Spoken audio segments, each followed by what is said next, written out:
เห็นหน้า YouTube ยังครับ เห็นแล้วค่ะ เห็นแล้วครับ ดูไปด้วยกันนะครับ แล้วก็มีโพยอยู่ในมือเนาะเดี๋ยวดูไปด้วยกันนะครับ Hey all, it's Kaylee. Welcome to Hippie in a Suit, where every week I talk about sustainability. Why, you ask? Because I dream of a world where a global pandemic does not create 50 new billionaires. Today, I'm going to be covering the United Nations Sustainable Development Goals, or as you may know them, the SDGs, Global Goals, or 2030 Agenda for Sustainable Development. I'm going to attempt to give you everything you need to know about them in just 10 minutes or less, so we better get going.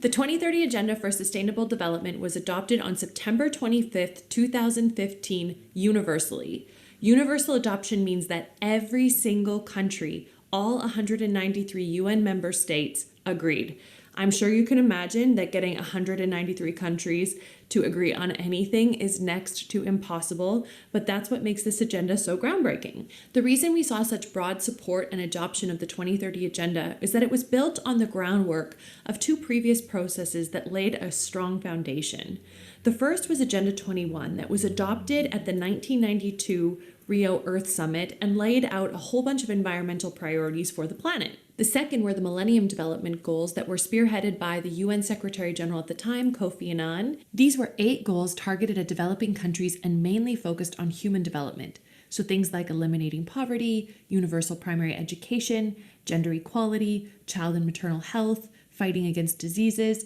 and even environmental sustainability, but at a very high level.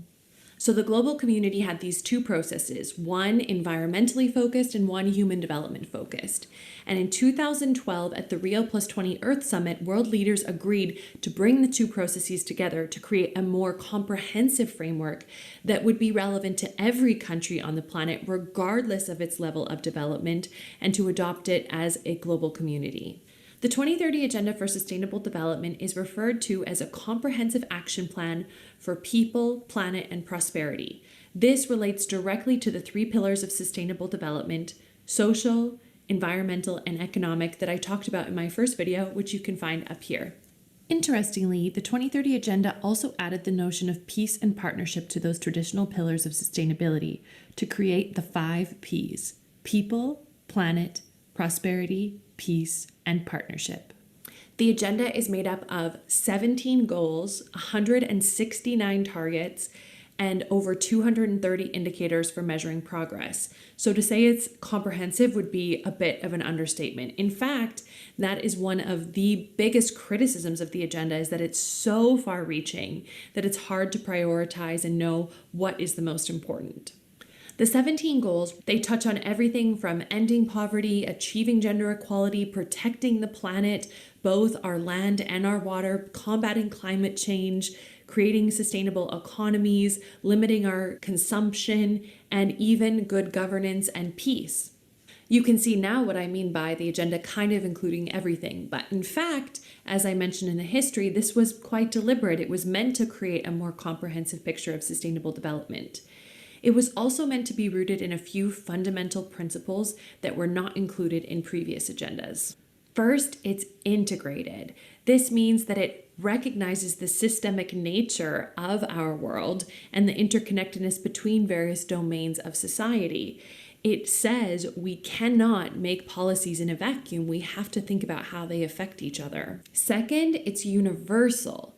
This means that it applies as much to the richest countries as it does to the poorest countries, meaning that it applies equally to every single country, no matter what their situation, no matter what their context. The Millennium Development Goals that came before really focused on developing countries, and that was great. However, this agenda says to every country on the planet, none of you have achieved a sustainable society, and we need to get moving. Each of you have work to do. I like this because it creates more of a community approach and a collective effort in delivering the agenda. And thirdly, it is inclusive. The agenda was adopted by countries, yes, so it's ultimately their responsibility, but It was developed using the results of a 5 million person survey called the My World Survey. And directly in the text, it says that we need to engage all sectors of society in order to achieve it. So whether that be NGOs and civil society, academics and researchers, the private sector, international organizations and community, and of course governments as well, all of them need to be at the table. And the final fundamental principle of the 2030 Agenda is leaving no one behind, or starting with the most vulnerable first. This comes from a big lesson out of the Millennium Development Goals, which was, while there was progress made in some countries, others fell way further behind. So a lot of the success that happened in the Millennium Development Goals was actually attributed to the economic development of China over that period. And in fact, some of the more vulnerable countries fell further and further behind. So this agenda, the 2030 Agenda and the SDGs, focuses on how you reach those furthest behind, whether that be a country or groups within the country first, so that our progress can be assured to be helping those who are the most vulnerable. As the name probably suggests, the 2030 Agenda will end in 2030. It's a 15-year agenda running from 2015 to 2030. Every single year, we review progress of the agenda at the High-Level Political Forum, which is an event that takes place in New York in July. At that event, the global community looks at progress on certain goals and in certain countries and looks for gaps, opportunities, new solutions, and ways to accelerate implementation. We are currently in what's being referred to as the Decade of Action because we were 5 years into the agenda and only have a decade left to deliver. That was kicked off in 2020, and that happened right around the same time as the pandemic. So this agenda is facing a great deal of challenges as we try and overcome the massive progress that was set back by the pandemic. If there is one thing for certain, it's that we need action now. As Winston Churchill famously said, never let a good crisis go to waste, and this applies so much to the 2030 Agenda. We have been set back very far in progress, and we need action in order to make that time up and to have good results on the agenda by the time 2030 comes. Not just so we can say we had good results, but because it's so fundamental to ourselves, our planet, and vulnerable communities all over the world. One of my viewers mentioned that there's so much information in these videos that a summary would be helpful, so let's give that a try. The 2030 Agenda was universally adopted in September 2015 by all 193 member states of the United Nations. It was the evolution of two previous processes, Agenda 21 and the Millennium Development Goals.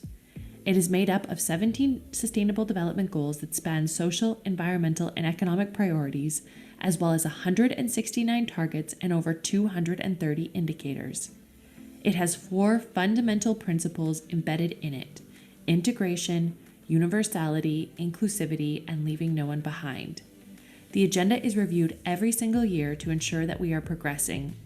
We are now in the Decade of Action, and it is needed more than ever given the progress that we have lost due to COVID-19.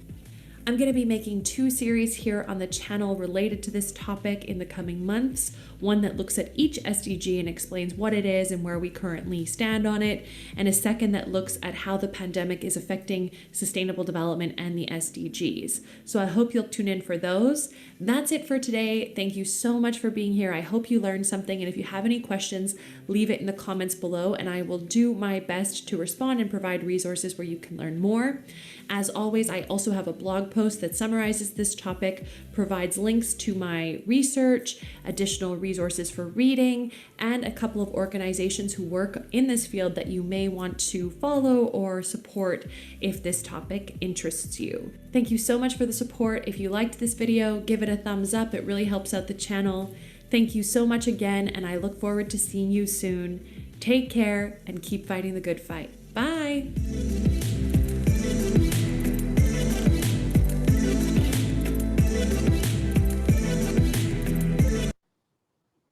ๆได้ยินเสียงไหมครับฮัลโหลได้ยินเสียงไหมครับ ได้ยินค่ะ ได้ยินครับ อันเนี้ย ครับ ที่บอกอ่ะเห็นลิงก์วิดีโอเขาใช่ไหมที่เขาเขียนว่าเนี่ย three things you should know before applying to UN อ่ะสงสัยอันนี้จะเป็นไอ้วิดีโอแนะนำสมัครงานกับ UN ว่ะถ้าอยากเป็นแบบทำงานระดับโลกก็อยู่ในนี้ได้นะครับ ผมก็ไม่รู้ว่าองค์กรกึ่ง NGO แบบนี้มันดีไม่ดีก็ไม่รู้นะโอเคพอจับประเด็นได้นะครับก็ประเด็นหลักๆผมโน้ตลงมาให้แล้วนะครับแล้วก็ที่ผมบอกอะว่าใน channel เขาเนี่ยปรากฏว่าที่เขาเขียนใช่ไหมเดี๋ยวนะ playlist เขาก็จะมีอันนี้นะครับที่ว่า SDG เนี่ยสมมติมาดู Hey all, it's Kaylee. Welcome to Hippie in a Suit, where every week I มันต้องดูยังไงเนาะ view playlist โอเคเนี่ยเขาเพิ่งทำแค่นี้เพิ่งทำแค่1 2 3นะครับสัปดาห์หน้าผมตั้งใจว่าผมจะลองเข้าไปดู3อันนี้แหละนะครับเผื่อดูว่ามันมีวิธีที่จะทำยังไงให้เราสามารถอธิบายหัวข้อทั้ง17หัวข้อเนี่ยออกมาแบบสั้นๆหน่อยแต่ผมขอไปฟังเขาก่อนเนาะแล้วก็บางทีเราอาจจะต้องมาทำของเรากันเองไหมนะครับแล้วก็ไอ้ที่ว่าอะไรนะผลกระทบจากแพนเดมิกอะไรอย่างนี้ใช่ไหมงั้นสงสัยจะเป็นอันนี้แหละเนี่ยแต่ว่าเขาเมื่อกี้ในวิดีโอเขาพูดว่าเขาจะพูดเรื่องโควิดกับ SDG ใช่ไหมแต่ว่าอันนี้มันเป็นโควิดกับเรื่อง climate change โควิดกับเรื่อง gender อะไรเงี้ยเข้าใจว่าตรงนี้จริงๆมันก็เป็นอันนี้ก็เป็น2ตัวในอะไรนั้นใน SDG เหมือนกันใช่ไหมเรื่อง gender equality นี่ก็เป็นรู้สึกจะเป็นกล่องหนึ่งใช่ไหม climate change ก็เป็นกล่องหนึ่งใช่ไหมโอเคมีคำถามอะไรกับวิดีโอนี้ไหมอันนี้ก็จะได้ประโยชน์ตรงเรื่องไอ้นี่ใช่ไหมเห็นภาพว่าที่มาที่ไปของ SDG คืออะไรนะครับ